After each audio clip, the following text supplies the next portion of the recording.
Good afternoon, everyone. I am Liz from the Chillicothe and Ross County Public Library.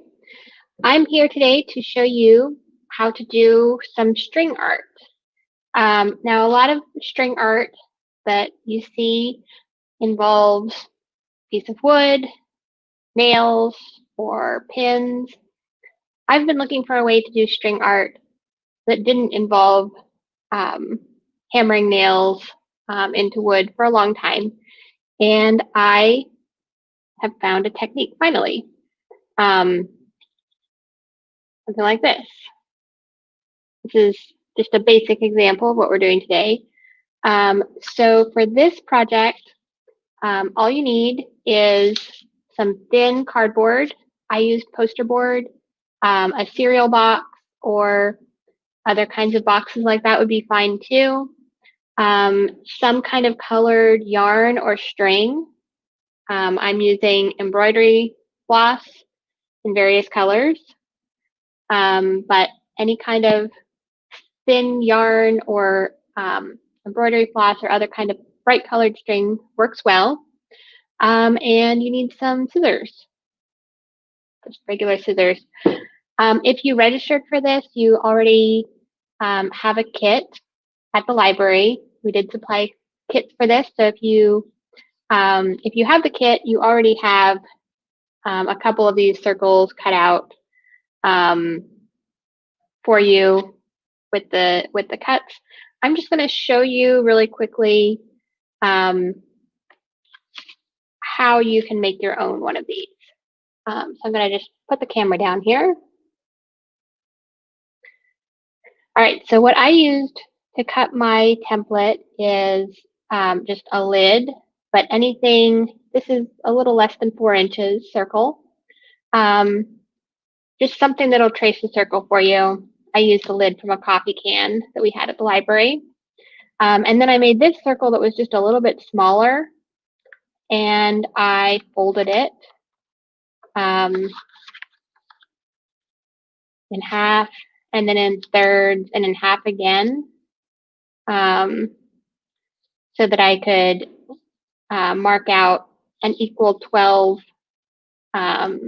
notches all around the circle of cardboard.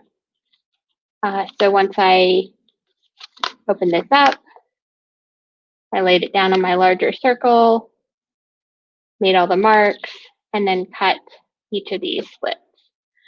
Now, so that I could make more of them, I also made this template where I went through and I cut it exactly like I was going to for the string art project, but then I made a little notch, a diagonal notch, just so that I could get my pencil in there, and then I just went around and traced all the way around so that I can cut out a stack of these for the kits.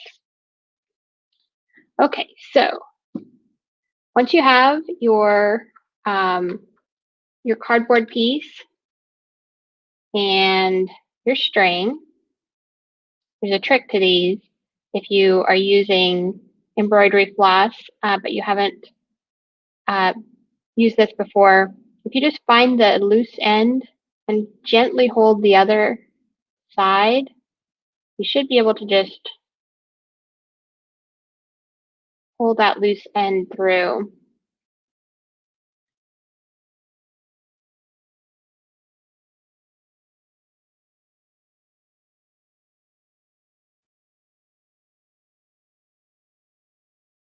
Okay, and what we're going to do here is we're going to start with the tail end on the back of our cardboard. This is where I made my markings. So we'll just come up through. Now we're on the front.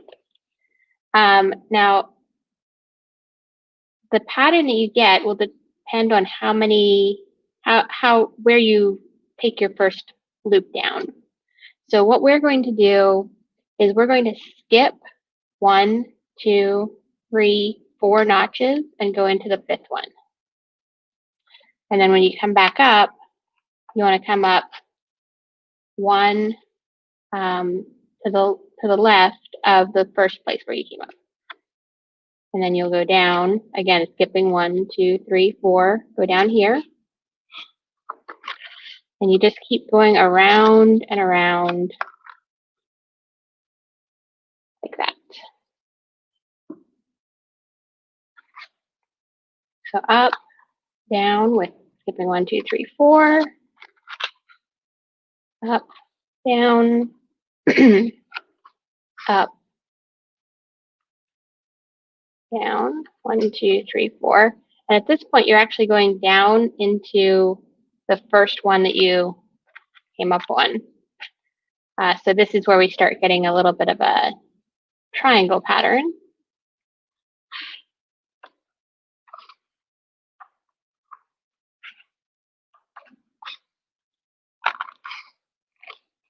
Oops, not that one. 1, 2, 3, 4. Should be here.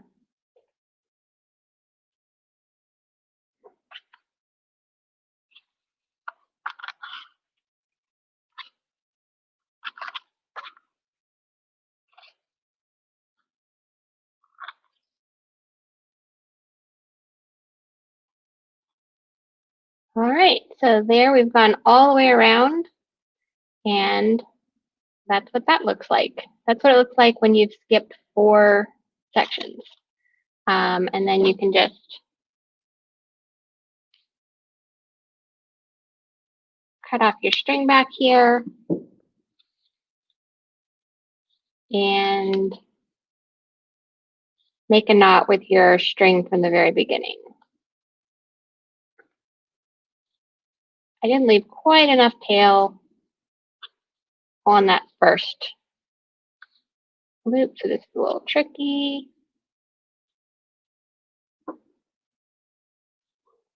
Oh, and I did a terrible job there. That's okay. So that is round 1. Now, let's say we want to just accent it with another color.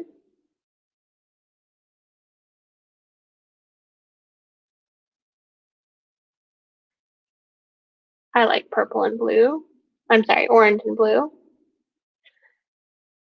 So we're going to, again, just up through this spot. This time I'm only going to skip 3. So up here, skip 1, 2, 3, go down here. And then come up 1 to the left of where you started.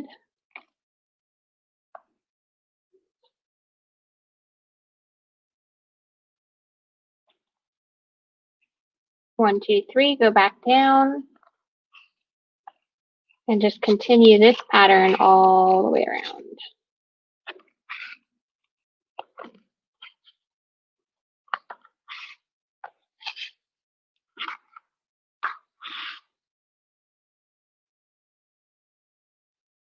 One, 2, 3, and down here.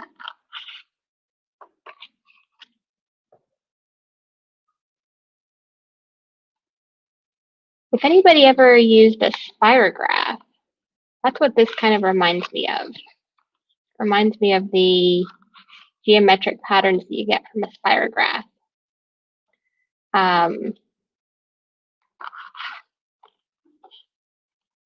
And it really is fun just to see what different patterns come up depending on how many spaces you skip.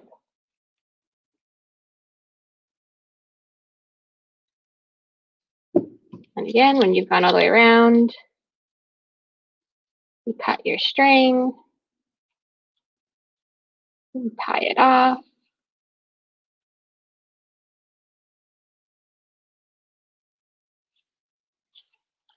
And there we go.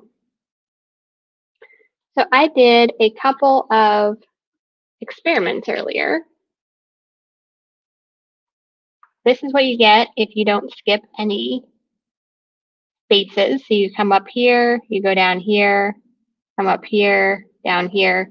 It's almost like a back stitch all the way around, and you just get a circle. If you skip 1, you get this. So up here, down here, up here, down here, all the way around. I think that would actually be really pretty as a border around this one. This is if you skip 2 holes. And this one's interesting because it's almost like you have 3 squares. Since there are 12 spots, if you skip 2, you're basically having a square, another square, another square. That's pretty cool.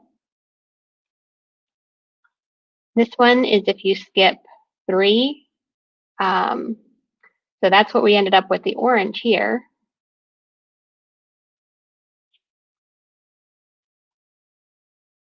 That one is what we started out with. That's when you skip 4. So that is how we got the blue here.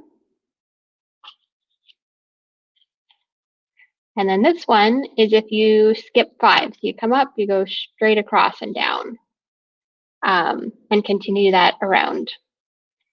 And the neat thing about these is they're kind of double-sided.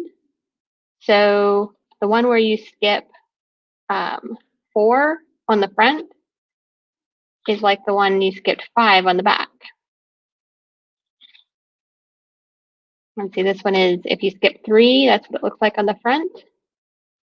And then on the back, it looks like this one, which I think is kind of neat. I'm going to do one more here, I think. This time, I'm going to start with this green color.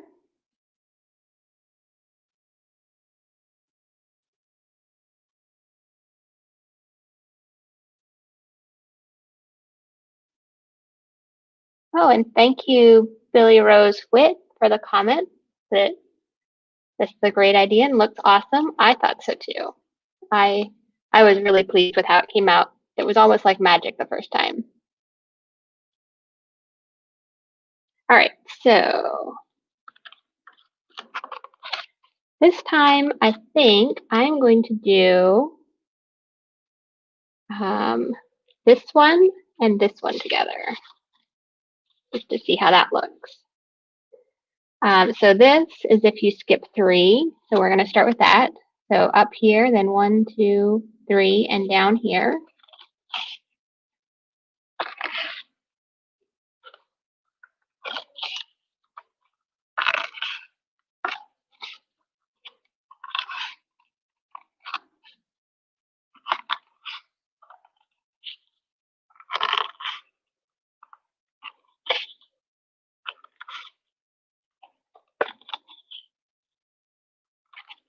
And you know, I've noticed with the pandemic, I have been writing letters. Sometimes I was out of the habit of getting birthday cards, and I've been trying to get back into that this year. And I think that one of these would be really neat to add to a birthday card. So I think I'll be using these that I made to put in birthday cards. Okay, and then this one is if you just skip 1. Let's see, what color with green? I think this lavender color would go nicely with green.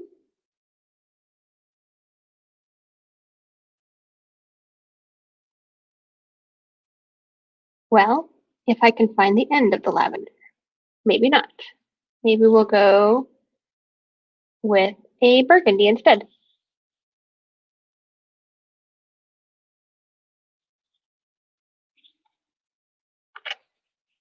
Okay, so this one again is if you skip 1. So up here, skip this one, go down here. Skip 1, go down. Skip 1, go down.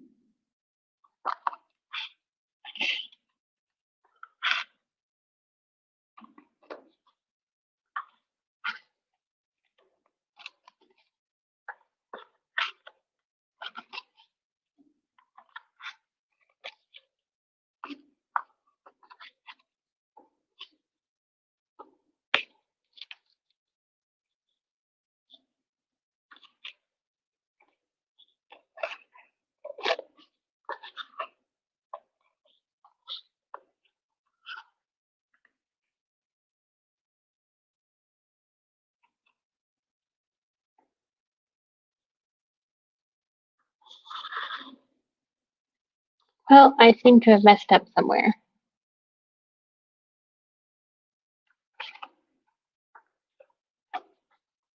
But it's easy to fix.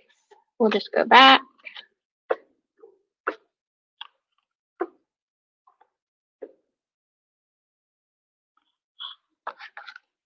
There we go.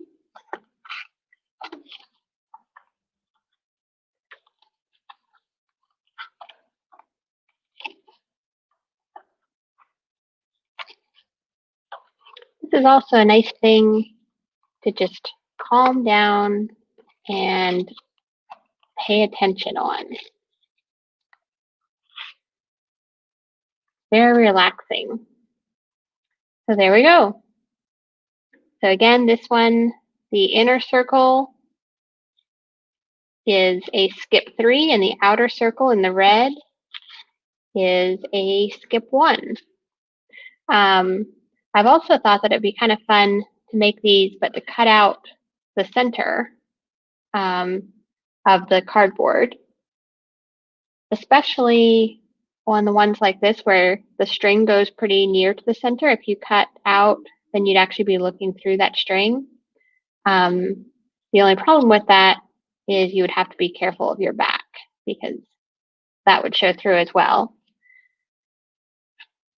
And I haven't tried this with any of them, but I did cut out this blank one here where I cut my little notches all the way around, but then I actually did diagonal notches because I was thinking some of these look kind of like snowflakes, especially depending on what color you use.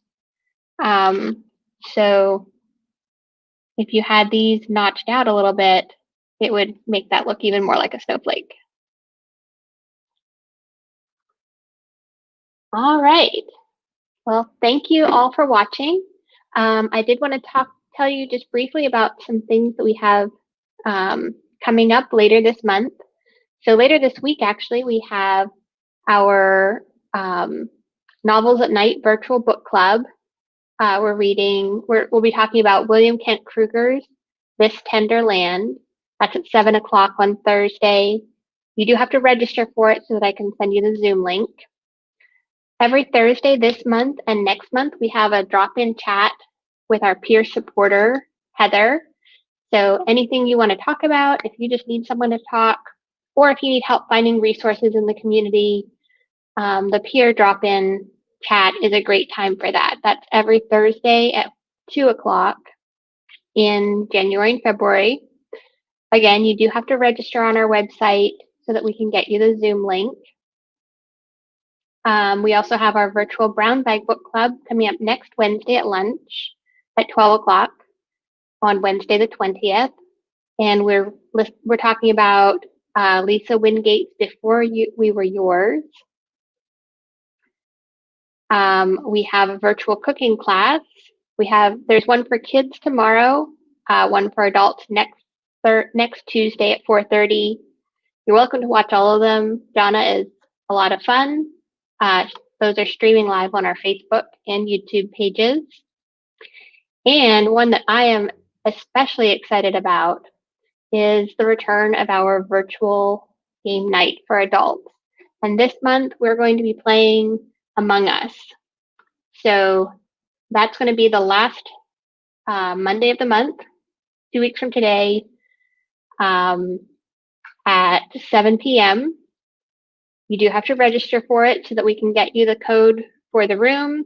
If you've never played Among Us, you've heard about it, but you're not really sure how it all works, this is a great time to try it out. If you've never played before, there's also a question on the registration just saying that you need help getting set up, and we are happy to help you ahead of time. So thanks for everyone for watching, and I will see you again next time. Bye.